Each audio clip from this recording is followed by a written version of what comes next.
Estamos con el doctor Ignacio de la Torre, presidente del Colegio Médico de Valparaíso, y estamos con el doctor Juan Espinosa, jefe médico de cirugía cardíaca del Hospital Clínico Universidad de Chile. A ver, en el día de ayer, la doctora Siches, doctor Latorre, señaló en el programa, y también lo volvió a reiterar ante el Congreso, que este lunes, el lunes 29 de marzo, es un día clave para determinar si es factible o no epidemiológicamente realizar las elecciones. ¿Por qué el lunes? Finalmente, ¿cuáles son los plazos que se cumplen ese lunes para tomar ahí una decisión? Bueno, en primer término, creo que porque son casi 14 días antes de las elecciones, son en realidad 13 días, y es un momento epidemiológico donde lo que esté ocurriendo entre este domingo y el lunes, probablemente va a dar cuenta de lo que vamos a poder proyectar con estimaciones bastante cercanas. Recordemos que el ciclo del virus dura entre 7 a 11 días, por lo tanto ahí tenemos una información, por ejemplo, de si alcanza a producirse algún efecto en frenar la curva de contagios producto de las decisiones que se han tomado. Ahora, lo importante del anuncio es que idealmente deben ser criterios técnicos los que de forma transparente permitan la toma de decisiones y que de cara a la ciudadanía no sea alguien con la calculadora que sumó y restó qué le conviene más, lo que termine definiendo si las elecciones van o no van.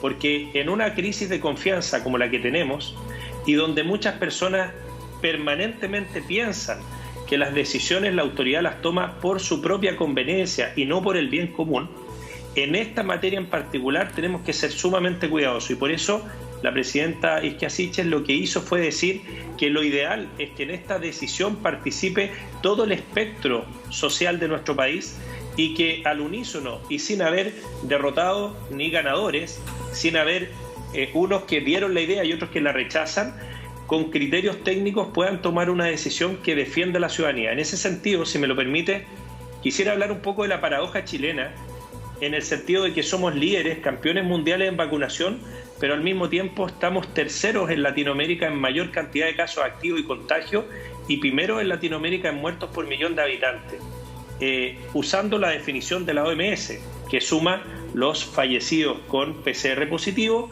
y los fallecidos con cuadros clínicos compatibles con coronavirus.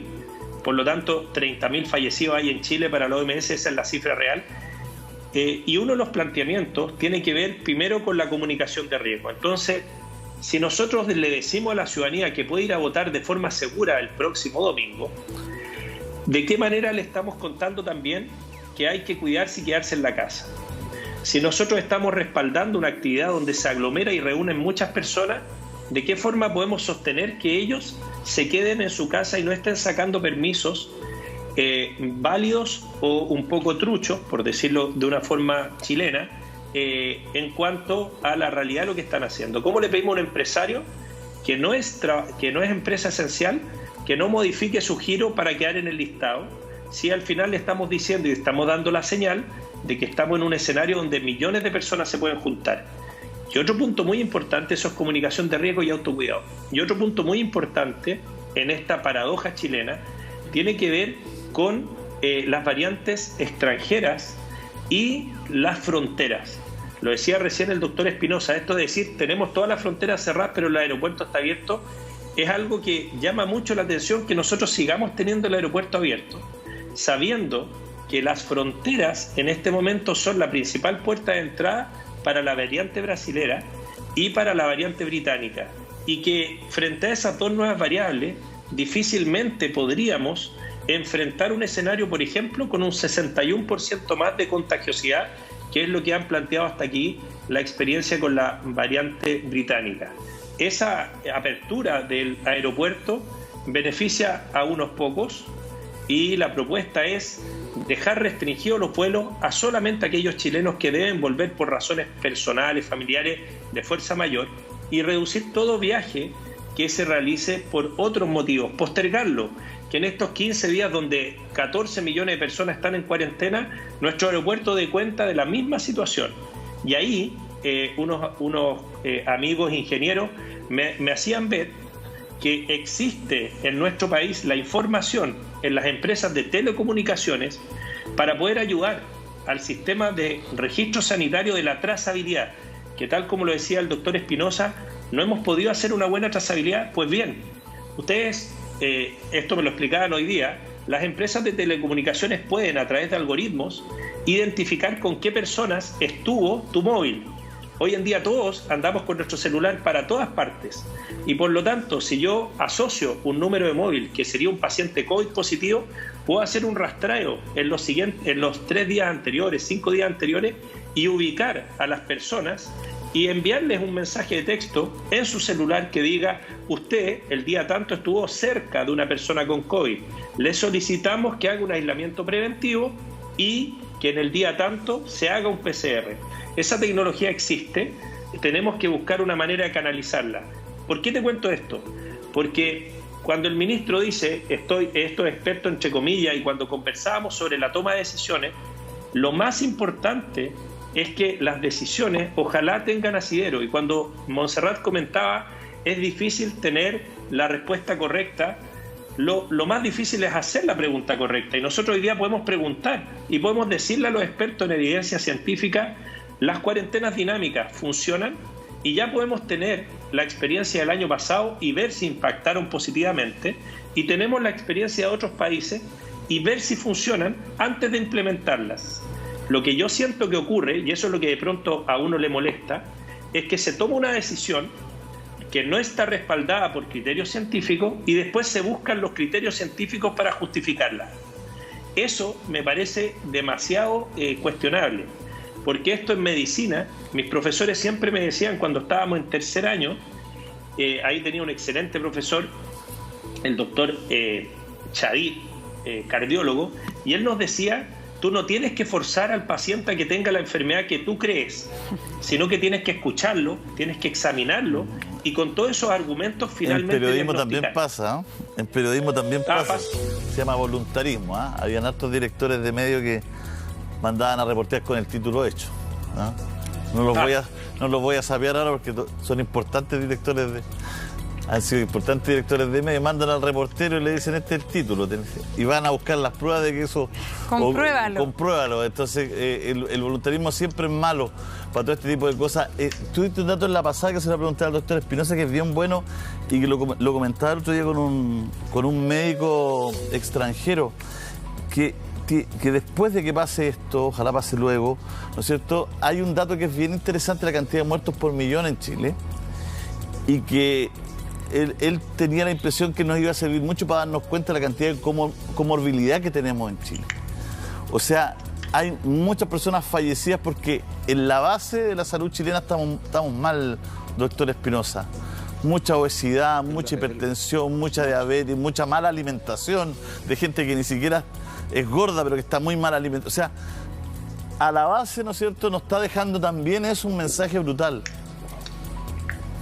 A ver, yo creo que es sabido, o si no se los digo, Chile está en la pole position en Latinoamérica, en América toda, en obesidad y diabetes. Solamente nos supera Estados Unidos. Así que en eso, por lo menos, sí nos estamos pareciendo a un país desarrollado. Hay una mala alimentación que es evidente y, como tú bien dices, no necesariamente son obesos mórbidos, pero son pacientes que tienen una mala estructura, una mala dieta, como decimos en medicina, una mala matriz proteica, pero como digo yo en chileno, mal paño, así de simple. ¿Y por qué hago hincapié de esto de decirlo en chileno?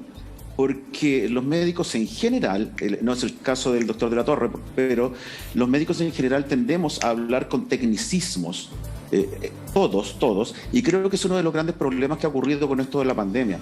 Creo que hay que tratar de hablar manejar esto con peras y manzanas. Creo que necesitamos médicos, hablo por todos, que estemos más cerca de la realidad. O sea, cuando a mí un ministro de salud, con todo el respeto que se merece, pero con toda la firmeza que no voy a dejar de tener, me dice: yo desconocía este nivel de pobreza en este país, ¿qué está haciendo en un cargo público? ¿Me pueden decir ustedes? Eso no es presentable. Cuando un ministro me dice: bueno, usted maneja la feria con delivery, es cierto, en estos momentos hay algunos lugares, particularmente las ferias del sector oriente, que se van a poder manejar con delivery, es un hecho de la causa. ¿Pero usted cree que en una feria de un sector surponiente de Santiago se van a poder manejar con delivery? Sinceramente, yo creo que hay una desconexión de la realidad en lo socioeconómico como en lo cultural también. Tenemos que volver a lo que es nuestra esencia y hablarnos claramente. Hay un muy mal control que, ojo, es menos malo que existía antes, pero hay un muy mal control de las enfermedades crónicas, diabetes, hipertensión, fundamentalmente eso. Y ahora se nota más, JC, porque los pacientes han quedado a su suerte durante mucho tiempo, dado que los controles virtuales o por telemedicina no son iguales. Indudablemente. No hemos sido firmes en algunas cosas que hay que ser más firmes. Bueno, ojalá esto nos sirva para poder construir. Me llamaba la atención mucho lo que me decía un doctor francés con el que tuve oportunidad de hablar, porque me decía que después de esta pandemia Chile en los resultados, los estudios se da cuenta de también su precariedad en varios aspectos en materia de salud, ¿no? Que hay que mejorar, hay que tratar de llevar medicamentos a las casas. Hay una serie de factores que hay que tratar de implementar. Pero muy importante ahí, para lo que estamos conversando, volver a insistir que la salud no es el hospital. No. Tú lo nombraste muy bien, la alimentación. Entonces hagamos una pregunta simple, no para los ministros, demos un baño de realidad.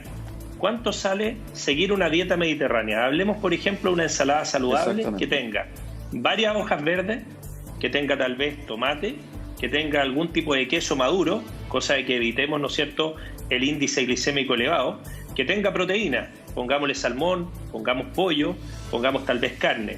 Preparemos esa ensalada. ¿Cómo va a ser eso más caro que comer un plato de salchichas con fideo? Claro que es más caro, claro. Es muchísimo más caro. O comprar unas papas fritas congeladas y unos nuggets de pollo. ¿Cómo va a ser? Entonces, pero algo ocurre en la pasada, doctor Latorre, porque una vez entrevisté a un señor que sacaba la lechuga. 40 pesos le pagaban por la lechuga. Allá en el campo, mira. Y entonces algo está pasando también en la intermedia. O sea, esto también es una cuestión de país, Efectivamente, pero nosotros, si queremos mejorar y que el doctor Espinosa tenga menos pacientes con infartos cardíacos, lo primero que tenemos que hacer, mejor alimentación. Y si eso requiere subsidios, si eso requiere tecnología para que la persona que cultiva la lechuga la pueda poner en tu mesa sin tanto intermediario, si eso es un desafío país, estamos ahorrando millones hacia el futuro, estamos salvando vidas, estamos cambiando vida humana. La obesidad, que afecta los problemas de peso por exceso, malnutrición por exceso, sobrepeso y obesidad, afectan a más del 70% de la población. Las embarazadas en Chile sufren por los problemas de peso de forma desproporcionada. Es una cosa abismante lo que estamos viendo. Y sin embargo, nuestra fuerza colectiva no está en una tarea precisamente en resolver este problema. La ley de etiquetado de los alimentos fue un tremendo avance. Y fíjate lo paradojal, no viene desde los hospitales, viene desde los legisladores. Qué bueno que así sea. La ley tiene que mejorar todavía. Es que ahí había legisladores médicos y el lobby en contra de esa ley fue brutal. Hoy en 10 segundos, la U de Conce, porque las universidades también tienen que conectarse con la gente, tienen que salir de la universidad como era antes. Y la U de Conce tiene un proyecto que es hermoso, porque los hipertensos no se toman los remedios, pues, doctor Espinosa. No, se les olvidan los remedios, sobre todo a los adultos mayores.